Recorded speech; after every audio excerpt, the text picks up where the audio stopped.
Welcome, comic lovers. Old Comic Guy coming at you with another comic haul.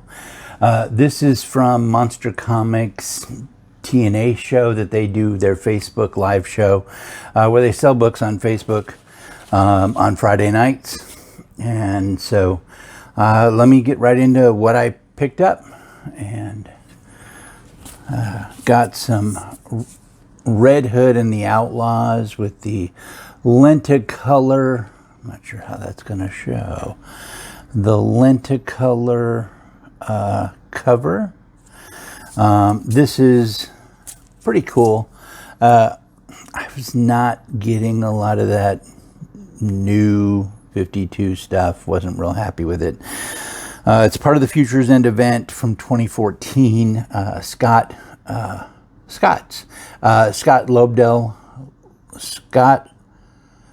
Lobdell did the writing. Scott Collins did the art.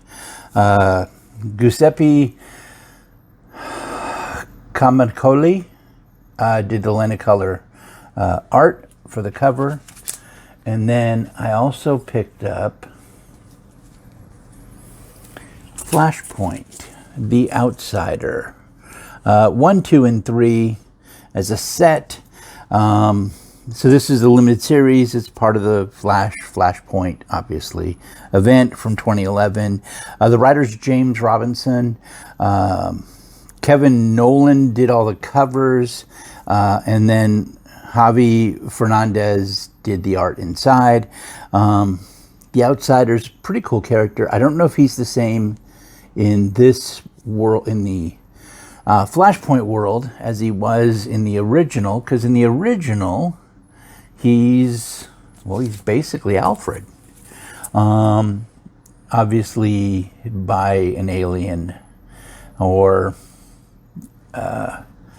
mental domination thing that was weird throughout it. So yeah, in this I don't think it is. I'm almost like, I don't know, I'm not sure. Anyway, I do love the old Outsiders, the Outsider thing that was running in the back of the Batman families. I know they were all reprints, but they were collected together. So that was kind of cool from back in the day. So I thought that was pretty neat. Children of the Atom. This is a variant edition. This one is by Todd Nauck. It's the Uncanny Story from 2021, Vida Ayala and Bernard Chang. Vita's the writer and Bernard Chang's the artist inside, and then Todd Nauck. So that was pretty cool. I also picked up 1, 2, 3. Yep. All 6 of the X-Men or New Mutants Dead Souls. The New Mutants are exploring some of Marvel's supernatural world. It's written by Matthew Rosenberg, arts Adam Gorham, and then the covers are by Ryan Stegman and Michael Garland. So these are them. So there's 1 and 2. Basically, they're just traveling around, exploring the supernatural side of the Marvel Universe that many of us remember from, the old Doctor Strange used to affect them, but the Tales of Suspense and stuff like that. So it's pretty awesome. And again, that's way back, so we're going back before, how many of us remember Captain America's, Captain America Mysteries or something like that is what the title was for a short time. Yeah. And I also picked up a really, really nice Flash 187. This is a giant. So back before the 100-page spectaculars, we had Giant. So this is from 1969. John Broom's the writer. And Carmen Infantino and Joe Giella did the art. Editors Julia Schwartz. All 4 stories are reprints, right? This is the way they handled Giants, right? So throughout the year, you'd have your regular 11 issues, and then you'd have a Giant. And then it became the 100-page spectacular, and then they became annuals or king size if you were Marvel, and then annuals, and once in a while a special. Of course, you didn't have as many crossover events, because you got to have a crossover event every month, right? That's the going way, because then you get to sell multiple covers. Yeah, so this is back in the day before then. So pretty awesome stuff. This the stories are from issue 109, 116, 128, and 141. So pretty cool stories. I, of course, love that. Broome. So, interesting thing about John Broome. I don't know that everybody knows this. So, he was brought to DC Comics by Julius Schwartz. Julius Schwartz was his editor. No, his agent when he worked for Fawcett. And actually, I guess it wasn't DC, right? This isn't DC Comics. This is National. It even says so right there. Superman, National Comics. Yeah, I know it's got the DC thing, but technically it's not DC Comics yet. It's National. So American has already been combined. American Periodicals got combined with National Publications and someone else. Who was the other one? I don't remember. Anyway. He's used so many pen names. So, John Broome has used Ron Broome, John Osgood, Robert Stark, and then Edgar Ray Merritt. I'm not sure where these all come from. Those are at least some of his pen names that I know is him. There's probably a dozen, I don't know. DC Comics didn't change until about 1978. That was just after Warner Publications purchased them. And Jeanette Kahn had a lot to do with it. Warner actually wasn't going to keep DC Comics to what they are. They were actually just going to reprint all the old stories. So they kept copyrights. Nobody could take their stuff, and they could use it whenever they wanted to. So that was their plan, just reprint everything. No new stories. From about 1978 on, there was going to be no new stories for DC. And think of all the amazing stories we've had since then. Like, it's crazy. And Jeanette Kahn, one being the first female big shot editor for comics, like editor-in-chief sort of thing. And she did a lot and pushed a lot and actually saved DC then. Almost to the point like Jim Shooter did at one point for Marvel. And I know a lot of people don't like Shooter for his heavy-handedness and some other issues. I don't know that I'd like to work for the guy, but you've got to give him credit. I mean, he saved Marvel at a point when they really weren't going to be around. And Jeanette Kahn kind of did the same thing, not because of the work being struggling. With Jim Shooter, it was because the work was struggling. They weren't having the new ideas that Stan had pushed through so much, and Roy and those that came after him. But when Jim got it, it kind of like it wasn't advancing the way it needed to show a profit, and he jumped on with things like Micronauts and G.I. Joe and all those ROM, all those things that had marketing. So Jeanette Kahn did it.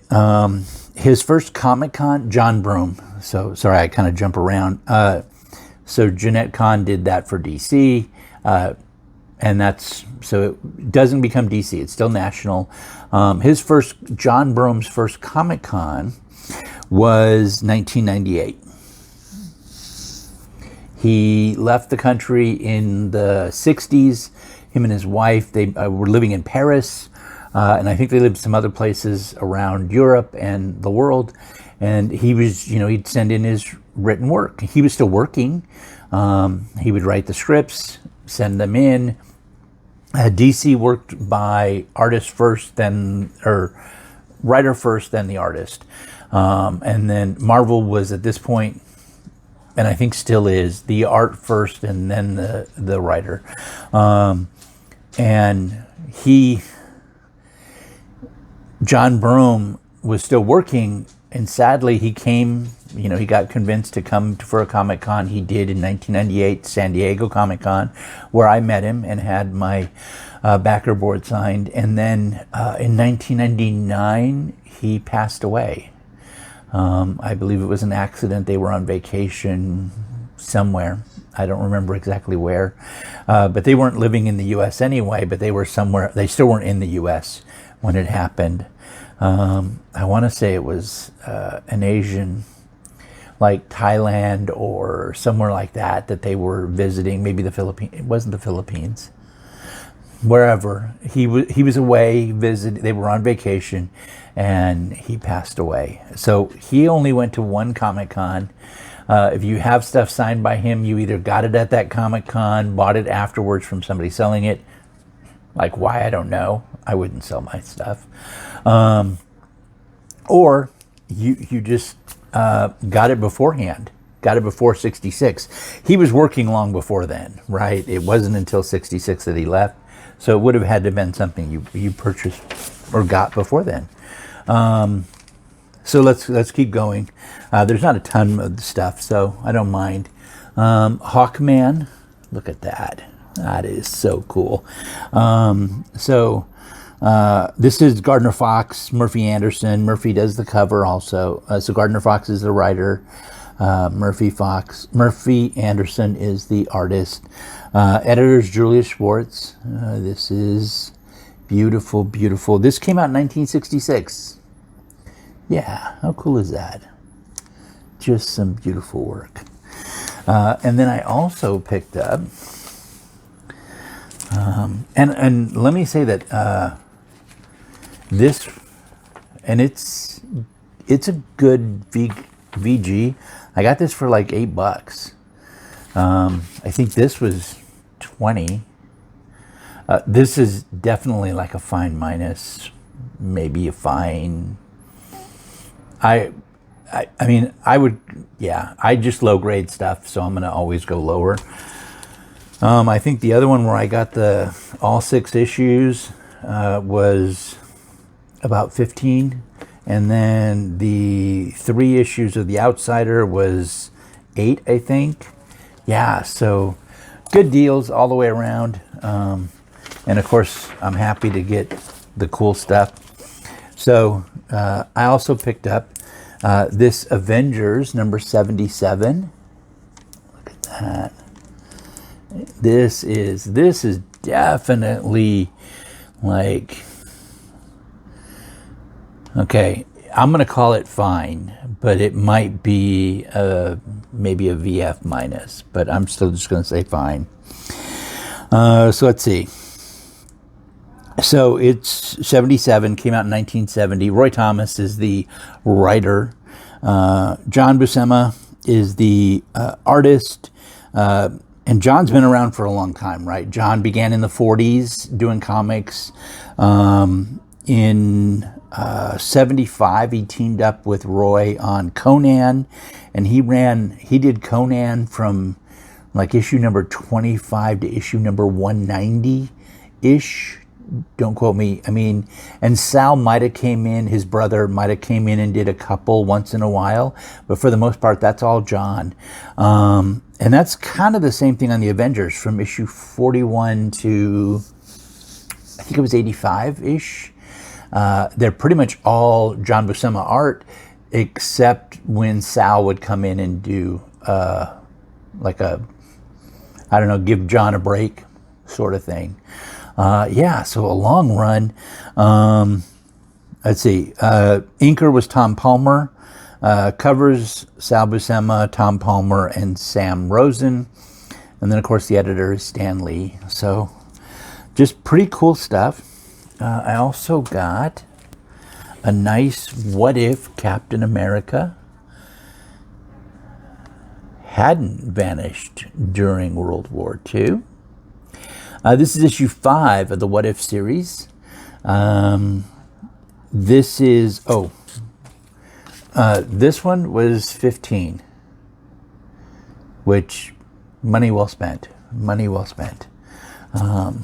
This one was 12, and again, money well spent. I definitely say this is maybe I would call it a VF, maybe, yeah. It's probably a VF plus or something better than that, but I'm going to call it a VF. So let's see, who did this? Don Glut and Roy Thomas. And then Roy was the editor at the time, so he just had his hands, kind of the way Stan did, had his hands in everything.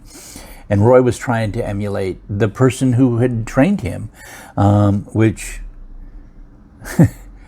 probably not something you can continually do, just saying. So a lot of the strips were plots, and then somebody else would come in and write the details in, and I believe that's kind of the way it worked with Stan Lee.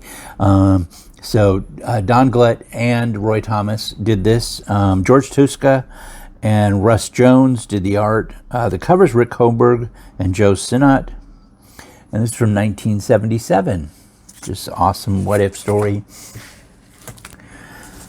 And I picked up this. Actually, most of the other ones came from Todd in the TNA show. This one came from Adam. And there's a kind of funny story on this. Well, not necessarily funny, but a life story. It happens. This is Wonder Woman number 5. Writers Len Wein and George Perez, and arts George Perez. And Bruce Patterson did the inks. The cover is George Perez. Colorist, I love the colorist, Tatiana Wood, Wally Wood's wife. And this is after the crisis. It's a retelling or reestablishing Wonder Woman, very similar to what Byrne did for Superman. So this is the Clueless Collector, is who I got this from. But the story on this is I had these when my children were babies, right? When we first started having children, my wife and I. So less than 30 years ago. Yeah, less than 30 years. I had to think of how old the oldest is. Less than 30 years ago. A little bit. And this isn't that old. When is this? This is 87. Is that 30 years ago? Oh. Man, I hate that. You think back and you're like, oh, that's not that long. Oh, wait. Oh, man, I'm old. Anyway, so my kids, I had a room. I had actually a room in my house that was a comic room. And it had my collection. My collection has grown since then. I also don't have a room anymore. But when my daughters were young, they wanted to look at comics. We would go to Free Comic Book Day. They would get comics that they could look at, and oftentimes they would get torn up. Here's the thing. They're comics. These are toys. These are children's books. Okay, not so much this, but back in the day, they were children's books, right? So I don't get upset. I don't anything. But my kids had ruined a bunch of the original Wonder Womans, this being one of them, that I had paid whatever cover price is, 75 cents, and probably got a discount on it too because I was getting them regularly from a shop. And my kids reading them, and then I had 2 daughters, and so they would maybe argue over them, or just kind of grab them and shove them someplace. And so some of my comics got torn up, and that's okay. But gradually now, I want to replace those when I see the opportunity. And so this was an opportunity to pick this up. It's nice. Paid $6 for it. This one is... It's actually very nice. I would probably do this as a Fine Plus or a Fine VF. And that's me lowballing it. It's genuinely probably a VF Plus, but I do tend to lowball.